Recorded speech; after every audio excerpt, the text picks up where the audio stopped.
सहनाववतु सहनौ भुनक्तु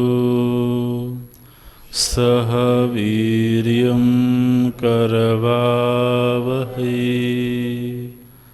तेजस्विनावधीतमस्तु मा विद्विषावहै। ॐ शान्तिः शान्तिः शान्तिः।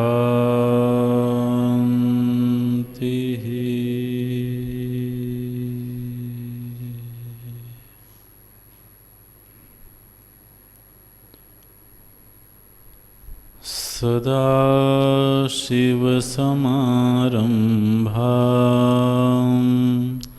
शङ्कराचार्यमध्यमाम् अस्मदाचार्यपर्यन्तां वन्दे गुरुपरम्पराम्।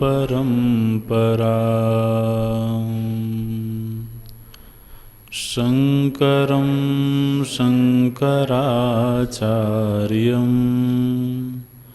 केशवं वादरायणं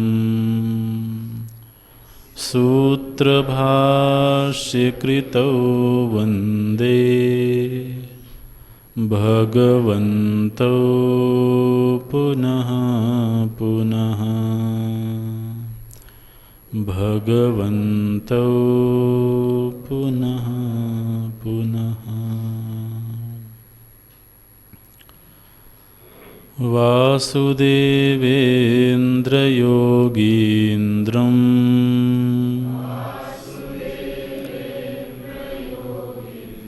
नत्वा ज्ञानप्रदं गुरुं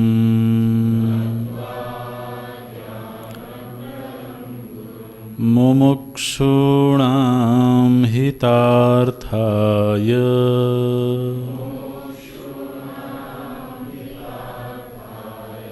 तत्त्वबोधोऽभिधीयते।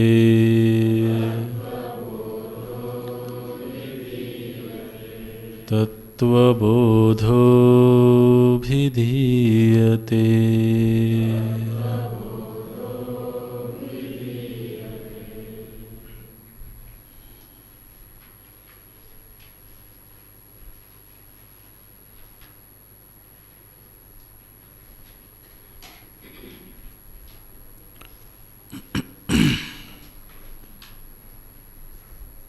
इक्कीसवें पृष्ठ से पाठ करेंगे। कारण शरीरं किम् अनिर्वाच्य अनादि अविद्यारूपं शरीरद्वयस्य कारणमात्रम् सत्स्वरूपाज्ञानं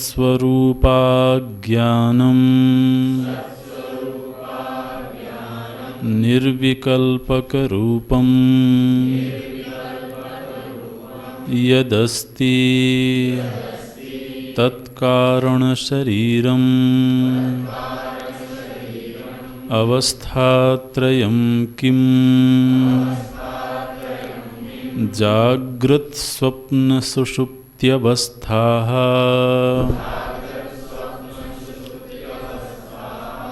जाग्रदवस्था का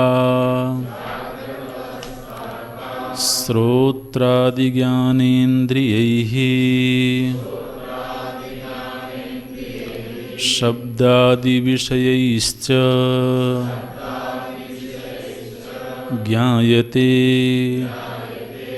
इति यत् सा जागृदवस्था स्थूलशरीराभिमानी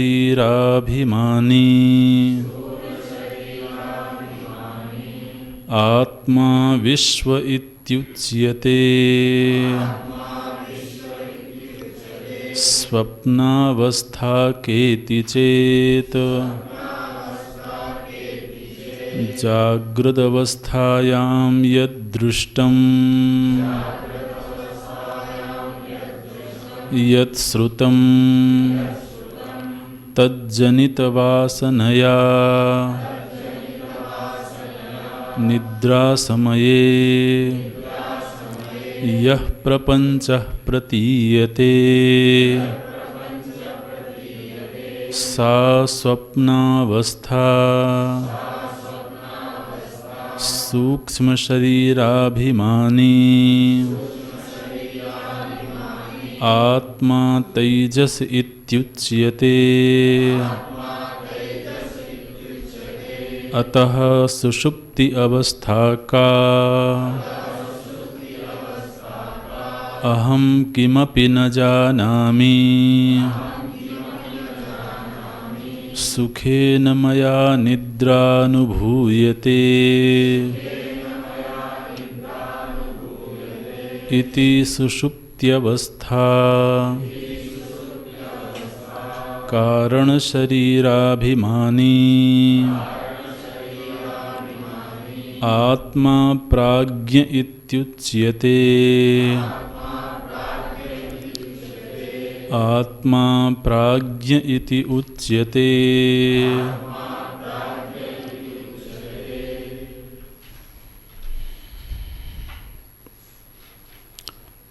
तेईसवें पृष्ठ पर तीसरी पंक्ति में कुछ प्रिंटिंग मिस्टेक है, उसको निद्रा समये यह प्रपंचः, प्रंचः गलत है, प्रपंचः प्रतीयते।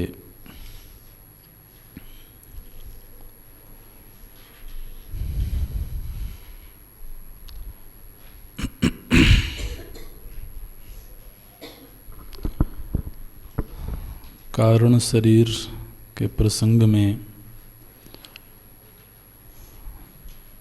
भगवान भाष्यकार कुछ लक्षण बताते हैं। कारण शरीर क्या वस्तु है, वो प्रायः इसके विषय में हमने पहले कभी सुना नहीं। स्थूल शरीर की चर्चा होती है तो वो जाना पहचाना मालूम पड़ता है, क्योंकि वो इंद्रिय गोचर है, उसके साथ व्यवहार हो रहा है, अपने अस्तित्व की पहचान का सबसे बाह्य माध्यम है। सूक्ष्म शरीर भी परिचित है, उसके उपादान कारण, निमित्त कारण ये सब नहीं मालूम होंगे, लेकिन उनका व्यवहार मालूम पड़ता है। इसलिए जब कारण शरीर का प्रसंग, वो स्थूल शरीर का प्रसंग था, तो चित्त सहज ही उसमें रुचि लेता है, समझता है। सूक्ष्म शरीर की चर्चा होती है तब भी रुचि बनी रहती है। ये कारण शरीर एक ऐसा विचित्र शरीर है जो है तो सही, लेकिन वो व्यवहार का विषय नहीं बना कभी। है ना, इसलिए वो बड़ा अपरिचित सा मालूम पड़ता है। और निश्चित रूप से जब कोई ऐसी सूक्ष्म स्तर की बात हो तो उसमें वक्त तो लगता है। ये विषय अत्यंत अंतरंग है, इसलिए जो अंतर्मुखी लोग हैं, जो थोड़ा ध्यानाभ्यासी लोग हैं, उनके लिए ये प्रसंग शायद थोड़े सहज हों समझने में, अन्यथा मुश्किल है। अत्यंत बहिर्मुखी व्यक्ति बहुत दीर्घ काल तक इस तरह के विषयों में नहीं टिक पाता है।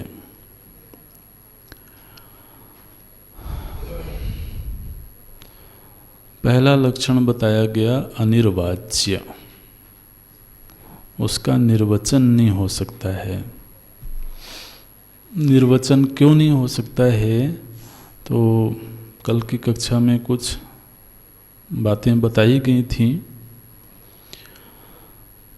एक तो ये है कि निर्वचन के जो माध्यम हैं उनमें से कोई भी यहाँ लगता नहीं है, वो एक मापदंड है। दूसरा, ये कारण शरीर ऐसी वस्तु है जो ना तो इंद्रिय का विषय है, ना मन बुद्धि आदि का विषय है। माने निर्वचन उसका किया जाए जिसको हमने या तो देखा हो, अनुभव किया हो। तो अनिर्वचनीयम इसलिए भी है क्योंकि वो इंद्रिय गोचर नहीं है, मन बुद्धि आदि का विषय नहीं है, इस कारण से भी अनिर्वचनीय है। तो कोई कह सकता है कि यदि वो इंद्रिय का विषय भी नहीं है, मन बुद्धि का विषय भी नहीं है, तो फिर है ऐसा कैसे जाना आपने? ये प्रश्न आ सकता है ना। है ऐसा कहने में कोई तो प्रमाण होना चाहिए। तो फिर आप ये कैसे कहते हो कि एक तीसरा शरीर भी है, यद अस्ति? आप केवल दो शरीरों की बात करो। गुरु कहते हैं ये बताओ, शास्त्र में मैं का जो स्वरूप बताया गया है उसका तुम्हें ज्ञान है?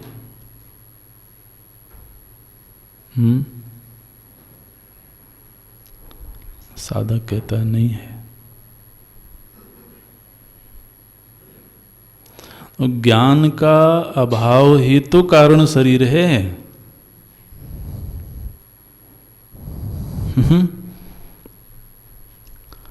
अविद्या रूपम, यही रूप बताया गया ना उसका। क्या रूप है? बोले अविद्या रूपम। और अविद्या किसी भी चीज की हो, ध्यान रखें, अविद्या या अज्ञान किसी न किसी का होता है।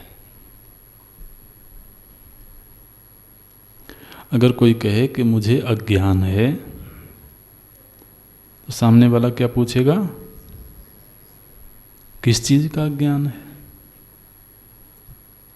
ये अज्ञान की प्रकृति ऐसी है, चाहे वो स्वरूप का अज्ञान हो या दुनिया के किसी भी विषय का, किसी भी पदार्थ का अज्ञान हो, अज्ञान हमेशा अनादि होता है।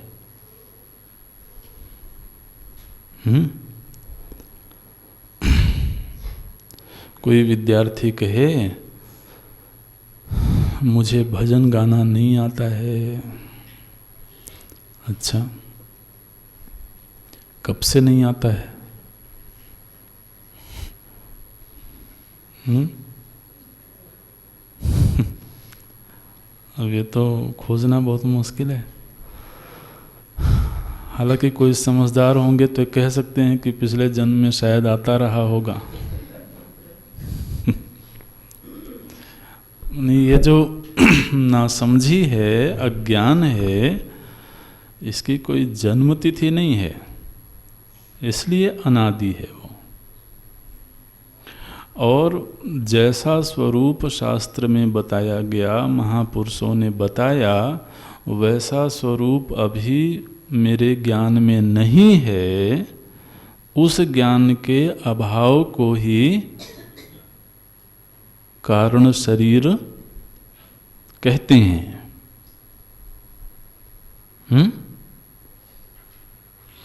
ठीक है।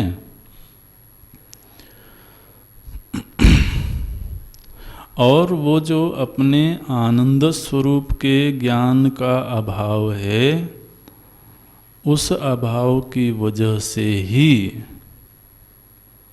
अतृप्ति की अनुभूति पैदा हुई और फिर हम कर्ता बन गए।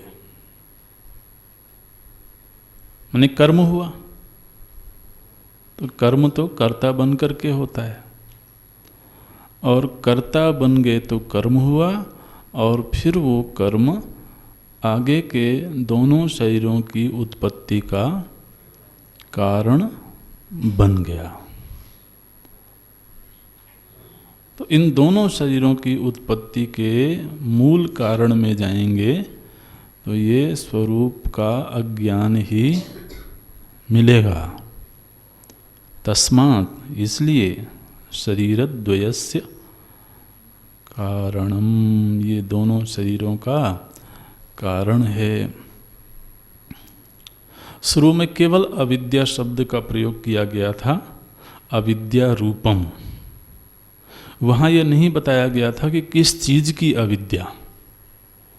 आप देखिए, एक ही लक्षण में दो शब्द लगभग एक ही अर्थ को अभिव्यक्त करते हुए आ रहे हैं। ऐसे चिंतन करना चाहिए और इस तरह के प्रश्न आने चाहिए। वो तभी होगा जब हम उस श्लोक पर टिक करके चिंतन करेंगे। वो जो संस्कृत का वाक्य है, अरे भैया, एक परिभाषा दी गई, उसमें एक लक्षण बताया गया अविद्या रूपम, ठीक, और आगे ही जाकर के तीसरे चौथे पद में कह दिया गया सत्स्वरूप अज्ञानम। तो एक ही अर्थ के लिए दो शब्द क्यों प्रयोग किए गए?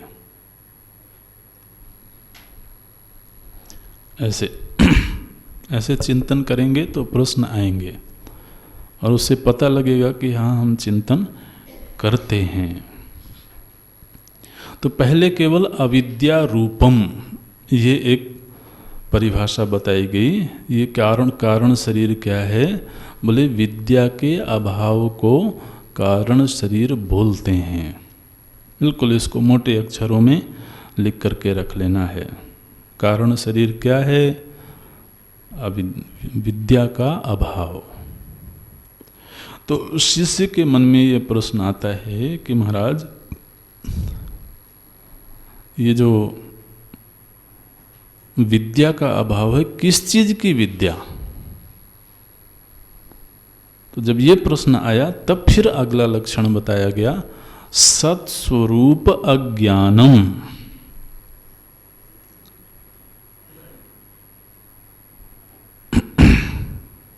जो अपना स्वरूप हमने सुना है, बार बार सुनते हैं, उसके ज्ञान का अभाव है। वो हमारे दृश्य का विषय नहीं है, दृष्टि का विषय नहीं है, इंद्रिय गोचर नहीं है, लेकिन है ऐसा कहना पड़ता है। सत्स्वरूप अज्ञानम। और अंतिम लक्षण दिया गया निर्विकल्पक रूपम। निर्विकल्प है वो। तो देखिए, विकल्प जो है ना, विकल्प बोलते हैं त्रिपुटी को। विकल्प, जहाँ पर ज्ञाता, ज्ञान, ज्ञेय, ये तीन चीज़ों को त्रिपुटी बोलते हैं, त्रिपुटी। तो जहाँ ये त्रिपुटी होती है वहाँ विकल्प होता है, इसी को विकल्प बोलते हैं। और जहाँ इस त्रिपुटी का अभाव हो उसको बोले अब हम लिखने में व्यस्त हैं तो कैसे बताएं तो उसको निर्विकल्प बोलेंगे।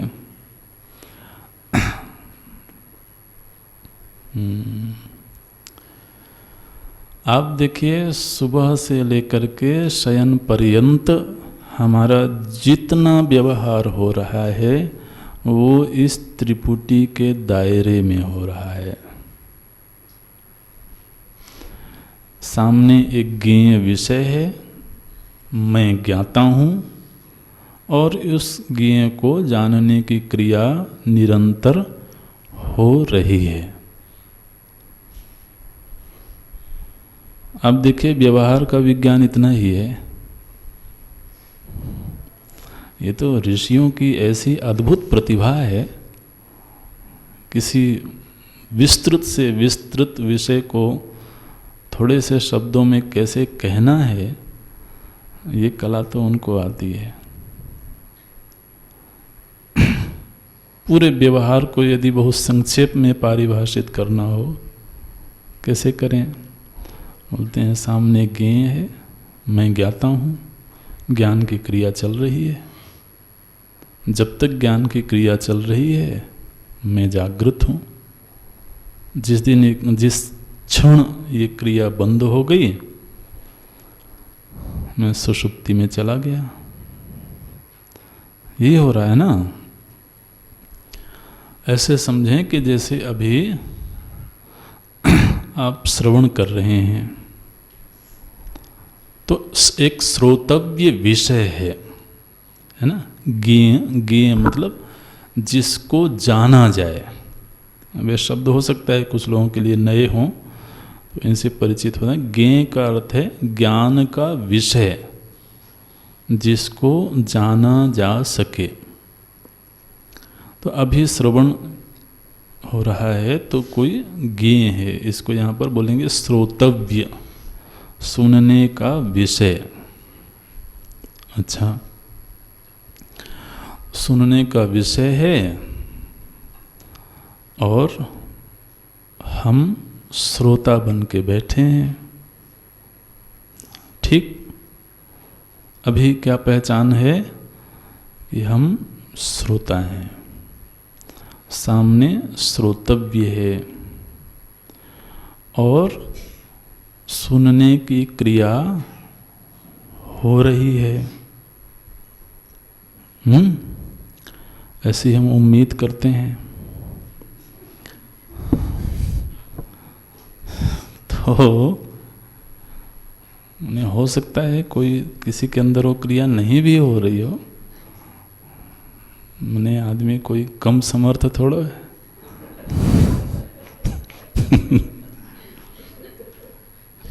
अगर कोई संकल्प ले ले कि हम भले बैठे हों नहीं सुनेंगे तो आप क्या कर सकते हो? बोलते रहो। तो सुनने की क्रिया हो रही है। श्रोता, श्रोतव्य और श्रवण क्रिया, ये त्रिपुटी अभी चल रही है। तीन चीजें हो रही हैं। आप ध्यान रखें, इन तीन में से एक का भी अभाव हो जाए तो ये अनुष्ठान संपन्न नहीं होगा। हम श्रोता बन करके बैठे हैं लेकिन सामने श्रोतव्य ही नहीं है ना। जो सुनना है वो उपलब्ध नहीं है। अच्छा, श्रोतव्य तो है लेकिन श्रोता का अभाव है।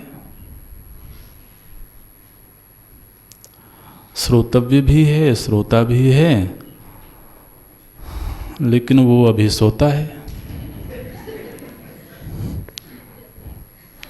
वहाँ हो करके भी नहीं है, उन्हें क्या श्रवण क्रिया नहीं हो रही है, तो भी अनुष्ठान संपन्न नहीं होगा। इसको बोलते हैं विकल्प।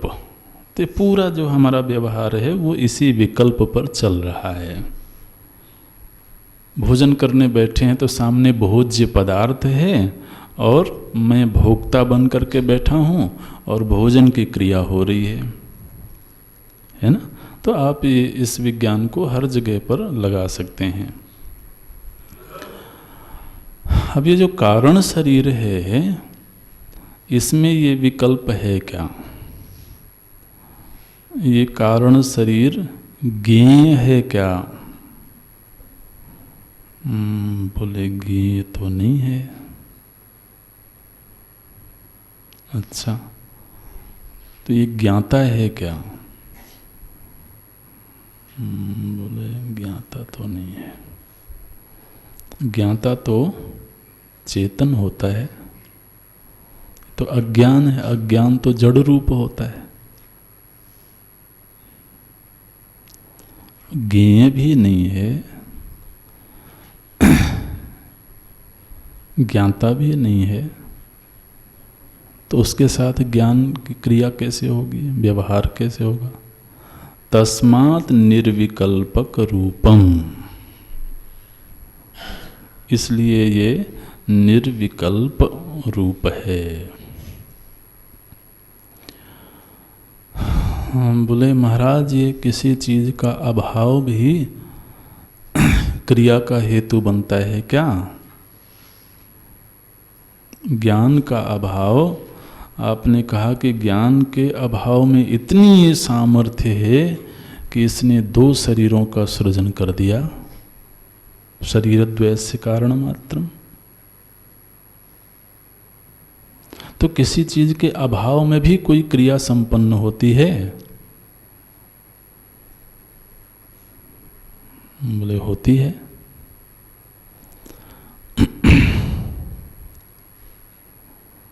एक व्यक्ति का पैर टूट गया। अच्छा, उससे पूछा गया कैसे टूटा? बोले मैं चल रहा था, वहाँ बहुत अंधेरा था और ठोकर लग गई, मैं गिर गया। अब एक गिरने की क्रिया हुई, किस लिए? क्योंकि वहाँ अंधेरा था। अंधेरा क्या चीज है?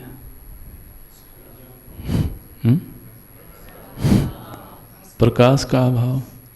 तो किसी के अभाव में भी कोई क्रिया हो सकती है ना।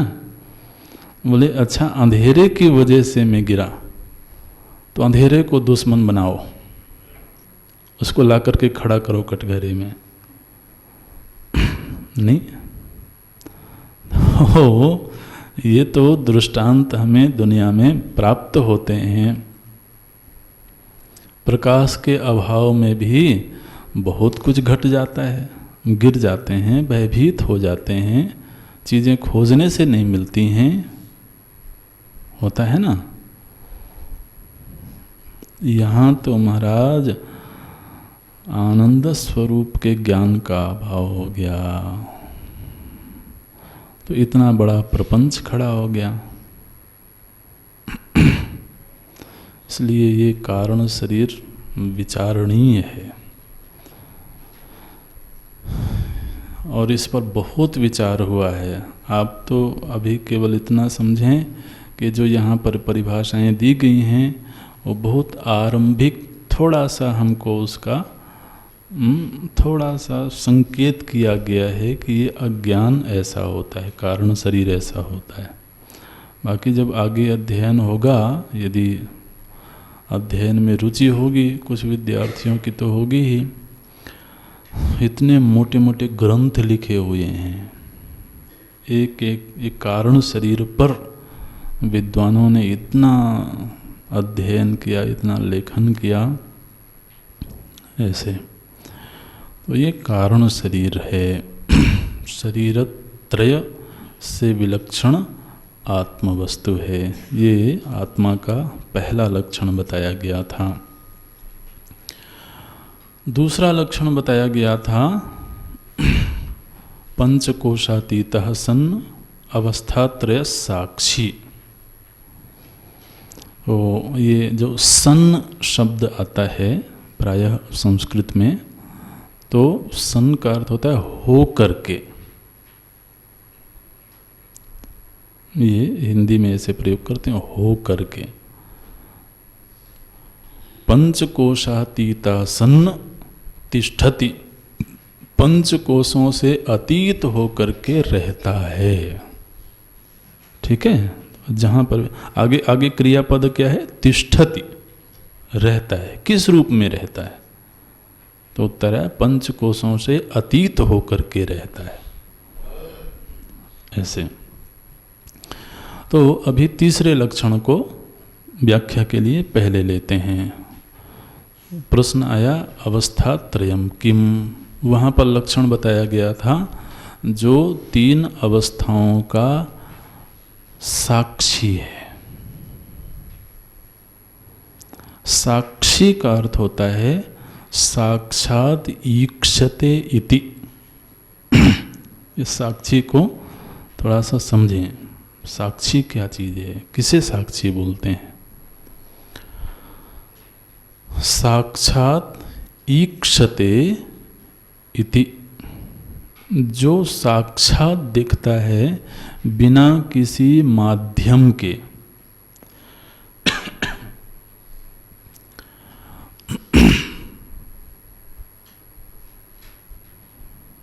लोग कहते हैं मैंने अपनी आंखों से देखा है।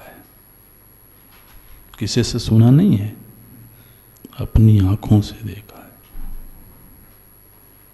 क्या कहना चाह रहे हैं? देखने के लिए मैंने किसी माध्यम का सहारा नहीं लिया, वो साक्षी है।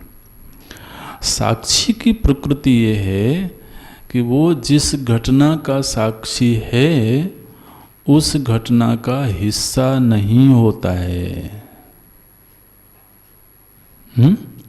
उससे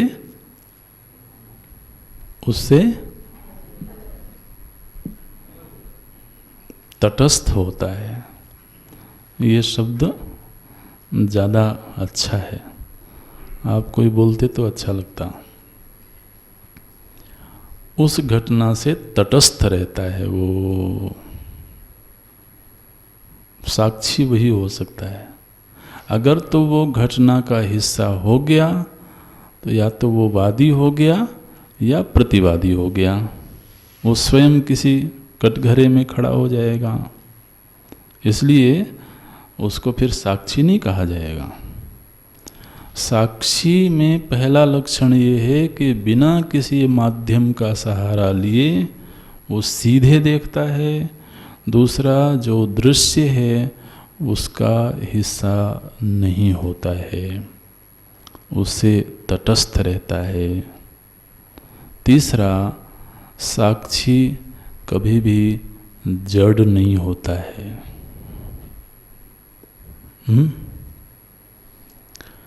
बोले हम दोनों के बीच में झगड़ा हुआ। अच्छा, जज पूछे कौन था वहाँ साक्षी? बोले एक लकड़ी की टेबल रखी हुई थी, उसको साक्षी बनाया जाए। अच्छा, बना सकते हैं? नहीं बना सकते। और साक्षी जब भी होगा वो चेतन होगा। अब आप देखिए, ये तो अनुभव का विषय है ना। हमारे अंदर अभी अच्छी संवेदना का प्रवाह हो रहा है, मन में सुखद संवेदना प्रवाहित हो रही है, शुभ विचार प्रवाहित हो रहे हैं। उन विचारों को हम जान रहे हैं, जानते हैं। कैसे जानते हैं? आंखों से देखा, कान से सुना, बोले विचारों में हलचल हो रही थी, वो मैंने कानों से सुना है।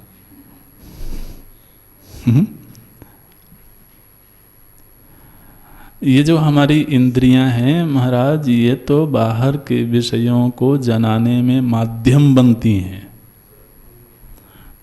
लेकिन जो अंतरंग विषय हैं उनको जनाने में इंद्रियों की भी कोई गति नहीं है। तो फिर कैसे जाना?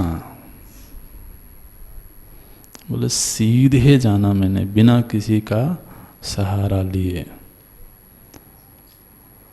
तो जिसने जाना वो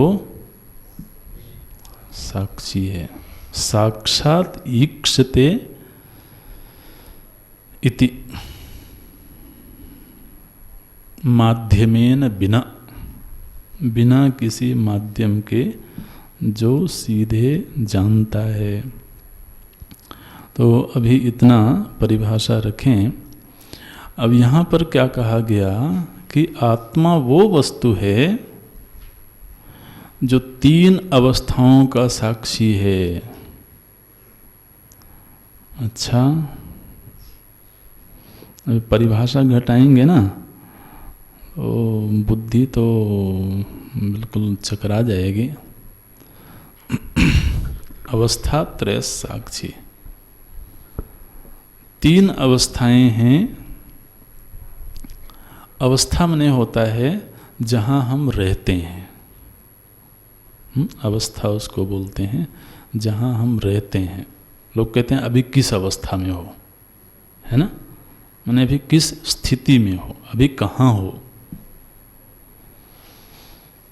तो कभी कभी हम चित्त की धरातल पर किसी और अवस्था में रहते हैं, बाहर कोई और परिस्थिति होती है। बोले अभी मैं ठीक नहीं हूँ, बाहर तो सब कुछ ठीक ठाक दिख रहा है। बोले हाँ बाहर तो ठीक दिख रहा है लेकिन मैं ठीक नहीं हूँ। क्या है? बोले अभी बुरी अवस्था में हूँ, है ना। हम जहाँ रहते हैं वही हमारी अवस्था होती है। तो नैसर्गिक रूप से प्रत्येक जीव को तीन अवस्थाएं प्राप्त हैं। नहीं चाहते हुए भी।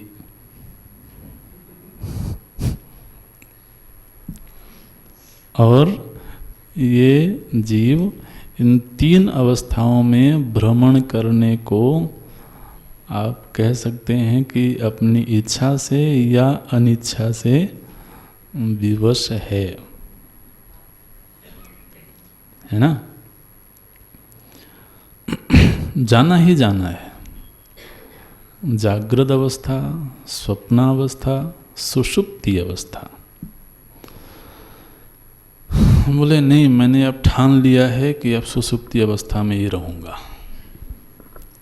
ठीक है, अच्छा, नहीं रह सकते। 8 घंटा 10 घंटा, कोई और बहुत ही बहादुर हो तो 12 घंटा। वो अंदर कोई है जो बला ठेल देता है, ऐसा लगता है ऐसे वो ठेल देता है कि अब तो तुम्हें जागृत अवस्था में जाना ही पड़ेगा। 3 अवस्थाओं में हम विचरण करते हैं। 3 अवस्थाओं में विचरण करते हैं, इसका मतलब ये है, थोड़ा सा सूक्ष्म विषय होगा लेकिन सुन लें, आगे वो काम आएगा। हम दूसरी अवस्था में तब जाते हैं जब पूर्व की अवस्था का त्याग करते हैं। ठीक है, माने एक स्थिति का त्याग किए बिना दूसरी स्थिति में नहीं जा सकते। कोई कहता है नहीं मैं तो जाता हूँ। कैसे जाते हो? बोले जागते हुए स्वप्न देखता हूँ मैं। 2 अवस्थाओं में गया ना, जागते हुए स्वप्न देखता हूँ। बोले महाराज वो स्वप्न नहीं है, वो तो तुम्हारे मन की खुराफात है। वो मनोराज्य, मन का विलास है।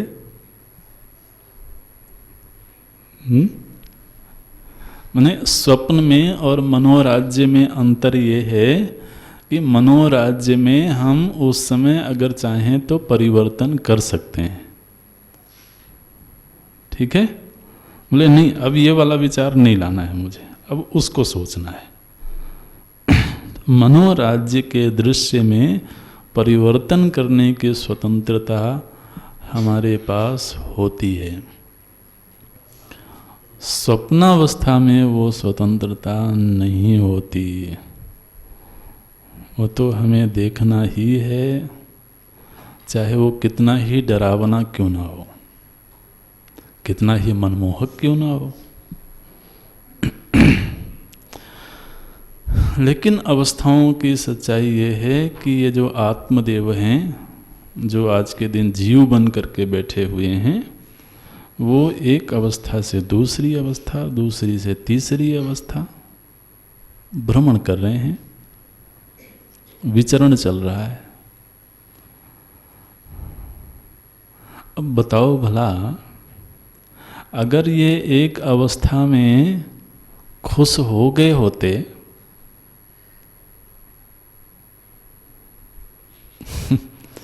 एक अवस्था में इनको पूर्ण आनंद मिल गया होता, तृप्ति मिल गई होती, तो दूसरी अवस्था में क्यों जाते? इसका मतलब ये है कि ये जो चाहते हैं वो किसी अवस्था में नहीं मिल पा रहा है।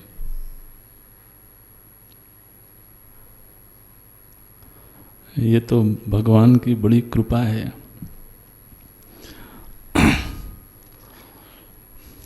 विरक्ति को समझाने का ये भी एक ढंग है, ये भी एक तरीका है। परमात्मा ने नैसर्गिक रूप से हमें वो तरीका प्रदान किया है। जब जागृत अवस्था से ऊब गए मैंने क्या, अब वहाँ सुख नहीं दिखाई दे रहा है, आनंद नहीं मिल रहा है, और वो छूट भी नहीं रही है, तो फिर क्या करते हैं? बोले डॉक्टर साहब, जरा नींद की गोली दे दीजिए।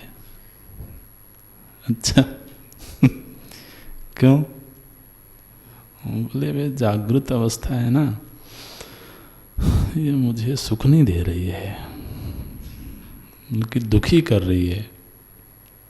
तो आदमी तुरंत ही अवस्था बदलना चाहता है, उस अवस्था का त्याग करना चाहता है।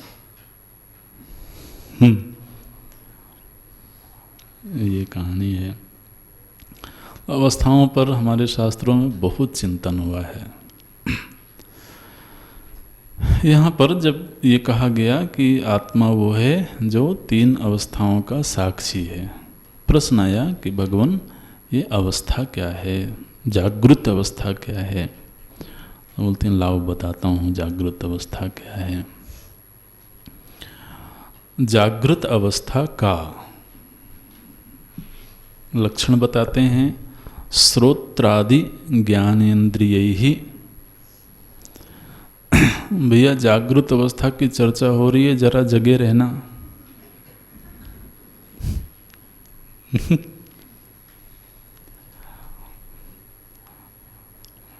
कई लोग ना जागृत अवस्था का त्याग करने लगते हैं।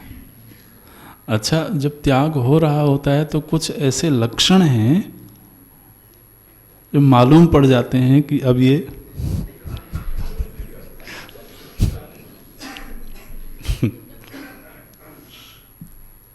अच्छा, ये जगह ऐसी है जहाँ से वो लक्षण बिल्कुल नजर आते रहते हैं। कोई सोचते होंगे अरे इतनी भीड़ में हमारी ओर थोड़ी नजर होगी, हम तो थोड़ी देर के लिए भ्रमण करके आ सकते हैं।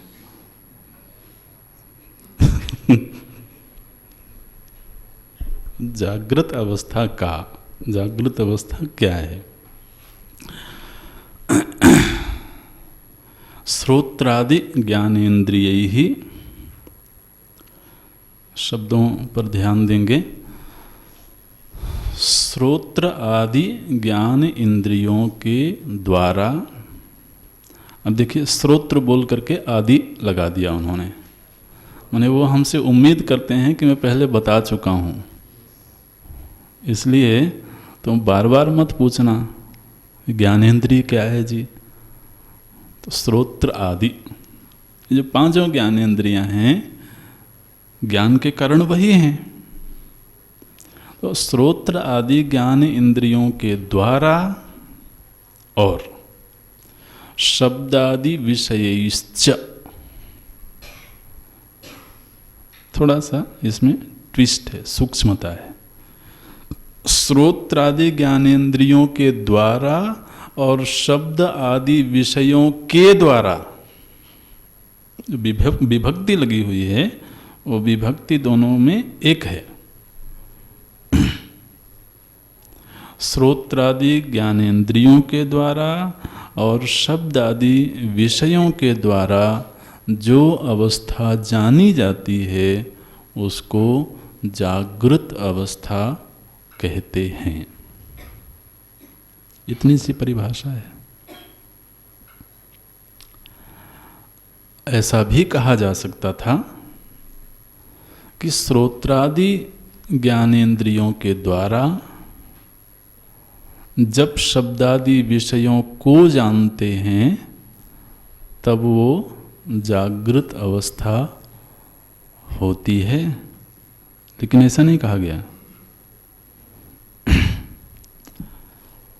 अगर किसी को पकड़ में आ जाए तो अच्छा है, पकड़ लेंगे, इस पर थोड़ी चर्चा भी करेंगे हम। बोलते हैं जागृत अवस्था को जनाने में श्रोत्रादि इंद्रियों की भी भूमिका है और बाहर जो विषय हैं उनकी भी भूमिका है।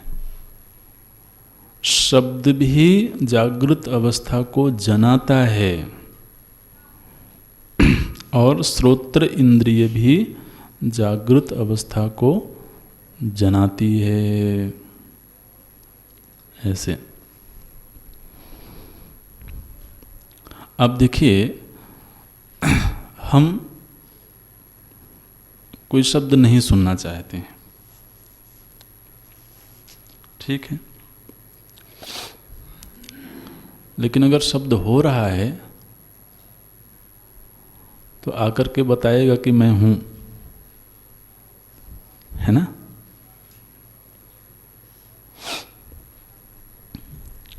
कोई चीज नहीं देखना चाहते हैं हम, सामने आ गई वो चीज। अब ज़्यादा से ज़्यादा ये होगा कि हम आंख बंद कर सकते हैं, लेकिन कितनी देर तक। बोले ऐसा पीछे पड़ गया कि अब इसको मैं इग्नोर नहीं कर सकता इससे नज़र नहीं चुरा सकता। तो ये विषय भी जाहिर करते हैं अपने आप को कि मैं हूँ, तुम मुझे भूल मत जाना। ज्ञान इंद्रियां जब तक विषयों का ग्रहण करती रहती हैं यावत, जब तक, तब तक जागृत अवस्था रहती है। जागृत अवस्था क्या है?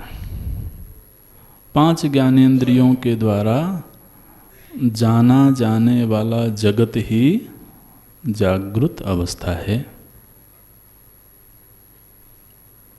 श्रोत्र के द्वारा शब्द संसार का ज्ञान हो रहा है, नेत्र के द्वारा रूप संसार का ज्ञान हो रहा है, स्पर्श इंद्रिय के द्वारा स्पर्श जगत का ज्ञान हो रहा है, घ्राण इंद्रिय के द्वारा गंध का जितना विस्तार है उसका ज्ञान हो रहा है, और रसना इंद्रिय के द्वारा स्वाद संसार कितना बड़ा है महाराज, बहुत बड़ा है, उसका ज्ञान हो रहा है।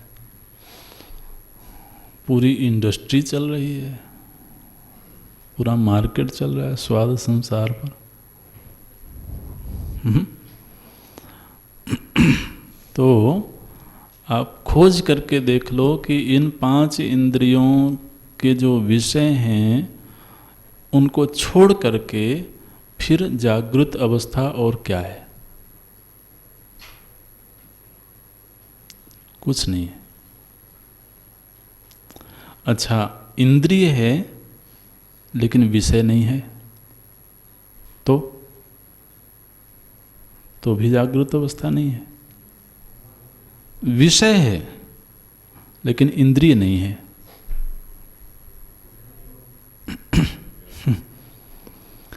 इसलिए ये शब्द महत्व के हैं। श्रोत्रादि ज्ञानेन्द्रियैः शब्दादि विषयैश्च यत् ज्ञायते यत् अवस्था ज्ञायते, ऐसे अध्याहार कर सकते हैं। वहाँ लिखने की ज़रूरत नहीं है, लेकिन समझने के लिए यत् अवस्था ज्ञायते, जो अवस्था जानी जाती है। कैसे? इंद्रियों के माध्यम से और इंद्रियों के जो विषय हैं उनके माध्यम से। यत् सा जागृत अवस्था, वो जागृत अवस्था कहलाती है। अच्छा, जागृत अवस्था के समय ये आत्मदेव की क्या पहचान है? कहाँ रहते हैं वो? उनकी आइडेंटिटी क्या है? बोलते हैं स्थूल शरीराभिमानी। जागृत अवस्था में ये आत्मा स्थूल शरीर का अभिमान करके रहती है। अब ये अभिमान तो एक नया शब्द है। अभिमान माने घमंड नहीं, ठीक है? हाँ, अभितः मन्यते इति।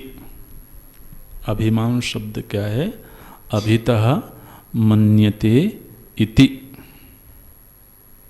अभिमान शब्द को थोड़ा सा समझ लें, अगली कक्षा में और चर्चा करेंगे। ये बड़े महत्व का शब्द है। मैं के अस्तित्व की पहचान का माध्यम। ये वाक्य बहुत बड़ा तो नहीं है, लेकिन बोलना पड़ेगा। अहम का जो अस्तित्व है, अहम अस्मि कीदृशः, मैं की पहचान का जो माध्यम है, उससे जब मैं अभिमान करता है, मैंने अपनी पहचान को, अपनी पहचान के लिए उसे माध्यम बनाता है। जैसे अभी हम कहें ये मैं हूँ, कौन है? मैं पुरुष हूँ, ठीक? तो जब केवल इतना बोला गया कि मैं हूँ, तो इससे कोई पहचान नहीं साबित हुई। अब पहचान बताने के लिए किसी का सहारा लेना पड़ेगा। जब ये पहचान बनी कि मैं पुरुष हूँ, तो पहचान कैसे बनी? जब इस शरीर का सहारा लिया। पुरुष कौन है? शरीर है। तो जब शरीर का सहारा लेकर के मैं की पहचान बताई गई, तो इस पहचान में मैं शरीर से संबद्ध है, शरीर का अभिमान है। अभिमान माने पहचान का माध्यम। अभिमान का अर्थ अभी जैसे लोग कहते हैं इनको धन का बड़ा अभिमान है, विद्या का बड़ा अभिमान है, अभी उस अर्थ में नहीं लेना है। हमने पहले आपको निवेदन किया था कि जो हमारे सुने हुए शब्द हैं समाज में, परिवार में, उनका जो अर्थ हमने जो कुछ भी जाना सुना है उनको छोड़ दिया जाए। हाँ, उनके अपने अर्थ होंगे, अपनी परिभाषाएं होंगी। हमें तो यहाँ पर नए सिरे से प्रत्येक शब्द के अर्थ का अनुसंधान करना है और ग्रहण करना है। अभिमान के बिना कोई भी जीव अपनी पहचान ही नहीं बता सकता है। जब हम कहते हैं कि मेरी अभी पहचान है कि मैं वक्ता हूं, वाणी के साथ जोड़ करके बोला ना, मैं श्रोता हूं, श्रोत्र इंद्रिय के साथ अपने आप को जोड़ा। अब कल्पना करो कि कोई पहचान का माध्यम नहीं है, फिर मैं हूं इसको कैसे पहचाना जाए? मुश्किल है। तो जागृत अवस्था में ये जो आत्मा है, इसकी पहली पहचान ये है कि इसका स्थूल शरीर के साथ अभिमान है। स्थूल शरीर के जरिए ये अपने आप को जाहिर कर रहा है, और सभी के साथ ऐसा है। ये स्थिति सर्वसामान्य है। जितने भी जागृत अवस्था में हैं, व्यवहार कर रहे हैं।